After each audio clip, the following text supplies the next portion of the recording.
YouTube, how is everyone? I hope good.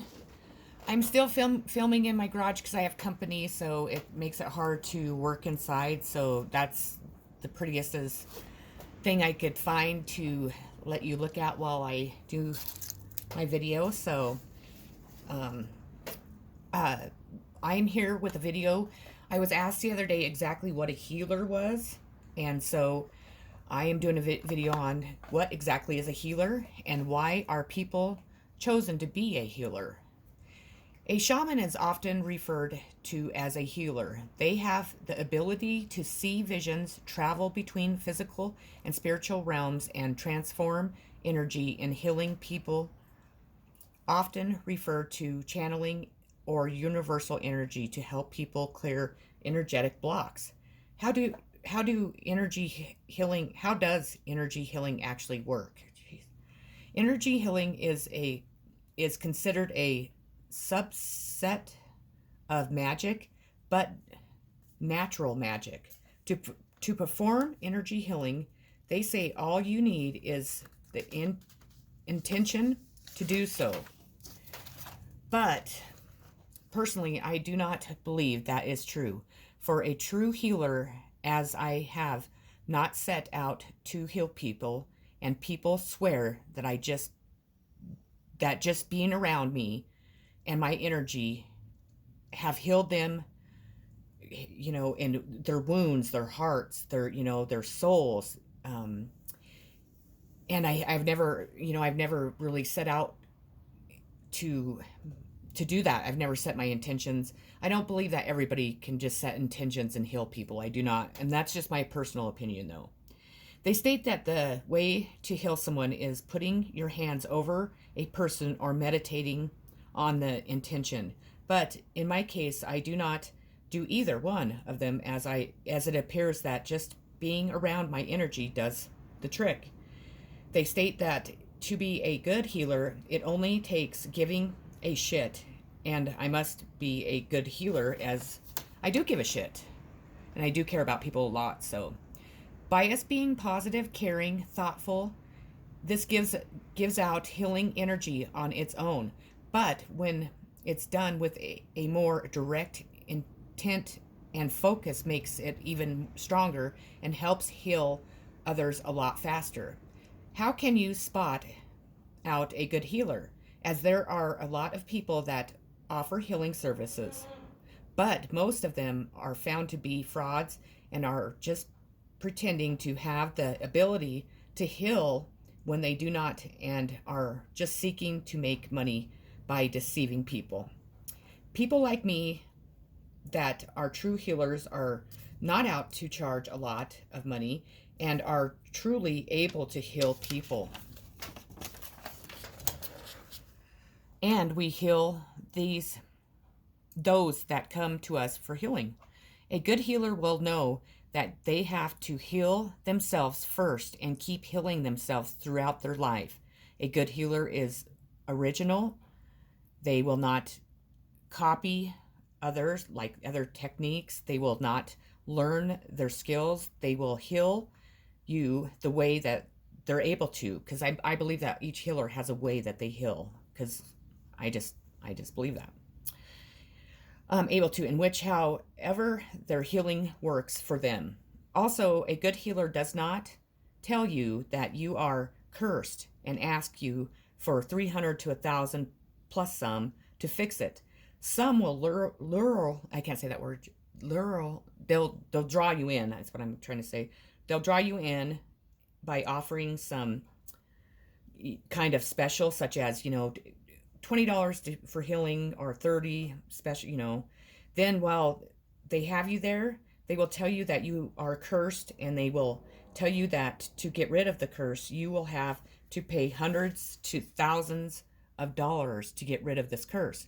And a true healer would not tell you that you are cursed, and they will not ever charge you more than what their charge is from the very get-go. And I can't say not they won't, because it just depends on, I guess, what all goes into your healing.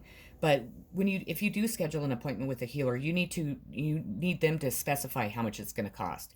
Say, this is what's going on with me. How much is it going to cost? And then they should stick with that price.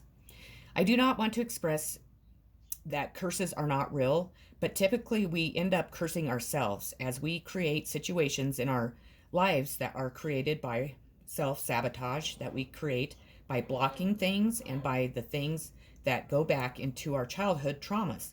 A curse that is put upon us by others, even though there are not too many people who can actually put a curse on us, are able to put a curse on us as we make space for the curse to actually land. So that's really important to know. For a healer to be able to lift a curse, it takes time and skill to fully accomplish. A good healer doesn't have you return time after time, and month after month and year after year. A good healer will do their healing and will get you situated to where you are able to continue the work on yourself for years to come. You will be taught to empower yourself, and you'll learn the tools to do the work all on your own. The true goal of a healer isn't to get rid of all of your problems. It is to get you to a place where you can handle your problems in a healthy and productive way. You will learn how to solve your problems and make your own choices. Good healers will have excellent references and not just what is said on their advertisements, such as their websites. They also do not claim to have been taught by Native Americans, as healers are given the healing power. It's not learned. But I want to, before I move on from this, there are people that do go, and they do go to Native Americans to learn it. But if they tell you that, then I would ask for proof then. My family is Native American, so I was given this gift as I come from a long line of medicine women, and that is where I have been told I gained my healing power. Here are some things that can help you spot out if you are a spiritual healer. Number one, feel you have an old soul. Number two, don't feel like you belong in this place, life, or on this planet right now. You have empathy, and you feel everything too deeply. You feel like an outsider that can't seem to fit into society. You are able to feel yourself highly sensitive to energy. You feel people's emotions and physical alignments as your own. You are able to read others easily through being intuitive. You are viewed as a big picture thinker. You have gone through a deep depression. You think differently than others. You get overwhelmed when you are around big crowds of people. Struggle with anxiety. You're a peacekeeper. People turn to you when they need advice. Digestive problems, lower back problems, and weight gain around your stomach. You feel drained after spending too much time around people. You are sensitive to animals, children, and they seem to kind of gravitate, or I can't think of the word. They seem to come to you, is what I'm trying to say. I can't think of the word that I want to use. You have history of healers in your family. You have experienced a major trauma in your life. You have gone through a spiritual awakening. You have gone through the dark night of the soul. You may have chronic pain throughout your body. You attract people that are in need of fixing. I know I do every time. All my husbands have been that way. You are a great listener. You tend to have many mystical experiences. And okay. Now I want to touch. That's regarding just healing. Now let's touch base on spiritual healing real quick, and why it is important to stay connected to the divine and the path of healing of reuniting us with our true spiritual nature. We need to realize that not all approaches to spiritual healing is always healthy, as it's important to practice discernment and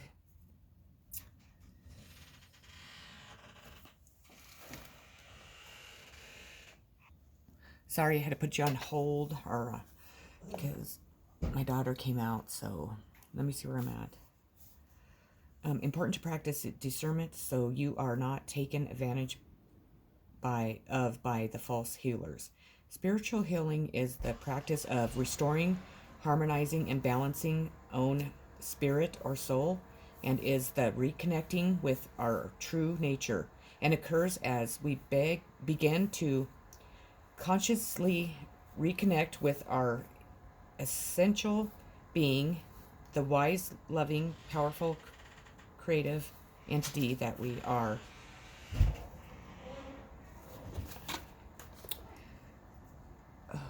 There are new age healing practitioners, shamanic healers, holistic healers, psychological, I can't say it. I don't know why I can't talk today. I just can't. It's like driving me crazy. It has to do with the moon because I haven't had this problem in forever. Psychologists, there we go, and therapists are starting to incorporate spiritual healing into their practices now too.